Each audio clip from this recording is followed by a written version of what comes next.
Hello friends, అందరికీ నమస్కారం. ఆంధ్రప్రదేశ్ పెన్షనర్స్కి ఒక అప్డేటు. ముఖ్యమంత్రి చంద్రబాబు నాయుడు గారితో పెన్షనర్ సంఘ నాయకులు కలిసి సమస్యల్ని 24వ తేదీన వినతిపత్రం కూడా సమర్పించారు. దానికి సంబంధించి వారు ఎటువంటి డిమాండ్స్ని కోరారు, మరి ముఖ్యమంత్రి గారు స్పందన ఏ విధంగా ఉంది అనేటువంటి విషయాన్ని ఈరోజు వీడియోలో తెలుసుకుందాం. ఎవరు కూడా వీడియోని స్కిప్ చేయకుండా పూర్తిగా చూడండి. ఫ్రెండ్స్, ఆగస్టు 24న ఆంధ్రప్రదేశ్ పెన్షనర్స్ అసోసియేషన్ అమరావతి మరియు పెన్షనర్ పార్టీ నాయకులు ముఖ్యమంత్రి గారితో సమావేశమయ్యారు.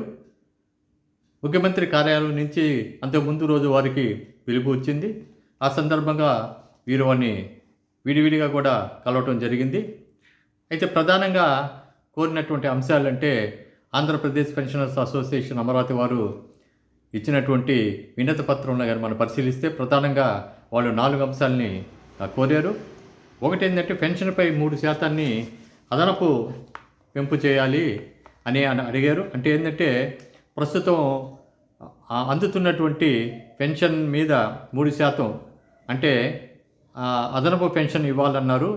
దాన్ని ఏంటంటే ఇంత క్రితం మనకి 70 సంవత్సరాలు నిండిన వారికి 7% ఇస్తున్నారు, 75 సంవత్సరాలు నిండిన వారికి 12% ఇస్తున్నారు అడిషనల్ క్వాంటమ్. అయితే ఇప్పుడు 7%ని 10% గాను, 10%ని 12%ని 15%గా పెంచాలని అడిగారు. పెరుగుతున్నటువంటి జీవన వ్యయాన్ని దృష్టిలో ఉంచుకొని పెన్షనర్లకు అదనంగా ఆర్థిక భరోసా కల్పించాల్సిన అవసరం కూడా ఉందని చెప్పి కూడా ఈ సందర్భంలో వారు తెలియజేశారు. ఇక రెండోది ఏంటంటే 12వ పిఆర్సీని గురించి, ఈ 12వ పిఆర్సీని త్వరగా అందజేయాలని చెప్పి అడిగారు. అలాగే 11వ పిఆర్సీకి సంబంధించినటువంటి పెండింగ్ బకాయిలు పరిష్కరించేదానికి కృషి చేయాలా, పెన్షన్లకు రావాల్సినటువంటి ఆర్థిక ప్రయోజనాలను కూడా త్వరితగతిన అందించాలని వాళ్ళు విజ్ఞప్తి చేశారు. ఇక మూడో విషయానికి వస్తే కమ్యుటేషన్ పునరుద్ధరణ. ఈ 15 సంవత్సరాల వరకు కమ్యుటేషన్ చెల్లిస్తూ వస్తున్నాం, దాన్ని 12 సంవత్సరాలకు తగ్గించాలని కోరారు. ఇది అమలైతే కమ్యుటేషన్ తీసుకుంటున్నటువంటి పెన్షన్లకు 3 సంవత్సరాలు ముందుగానే వారి పూర్తి పెన్షన్ కూడా సరిపోతుంది, చెల్లించాల్సినటువంటి పరిస్థితి. కాబట్టి ఇది కూడా పెన్షనర్లకి చాలా ముఖ్యమైన డిమాండ్. అదేవిధంగా ఈహెచ్ఎస్ వైద్య సేవలకు సంబంధించి 4వ అంశాన్ని వాళ్ళు అడిగారు.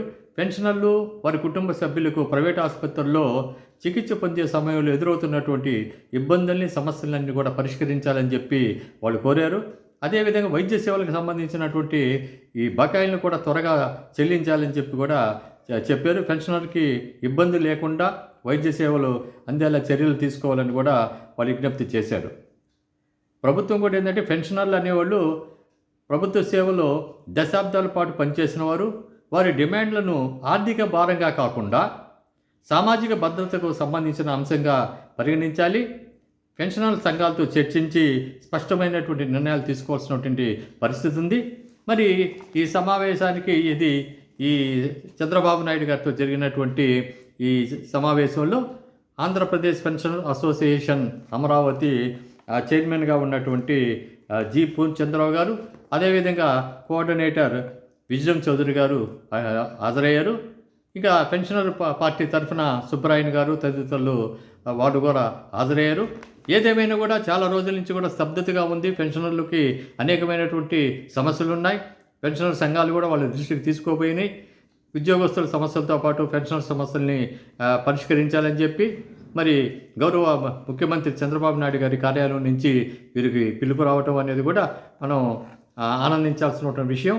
మరి చంద్రబాబు నాయుడు గారు తగిన రీతిలో స్పందించారన్నారు. పూర్తి వివరాలు ఎప్పటి లోపల మనం వీటిని చెల్లించగలుగుతాం అనేటువంటి హామీ అయితే ఇచ్చినట్లు లేదు. వీరితో పాటు కూడా ఏపీ జేఏసీ చైర్మన్ విద్యాసాగర్ గారు కూడా అక్కడ ఉన్నట్లుగా మనకి సమాచారం తెలుస్తుంది. మొత్తం మీద ఏంటంటే ప్రభుత్వం కూడా పెన్షనర్ సమస్యల్ని పరిష్కరించాలి అనేటువంటి దృక్పథంతో ఉంది కాబట్టి వారిని అడిగి అన్ని వివరాలు కూడా వాళ్ళు తెలుసుకున్నారు.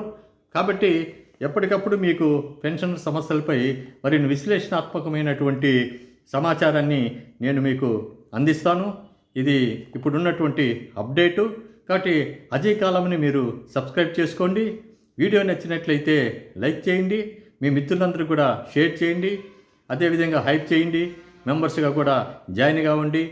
మరిన్ని విశేషాలతోటి మీ ముందుకు వస్తాను. ఇట్లు మీ అజయ్ కుమార్.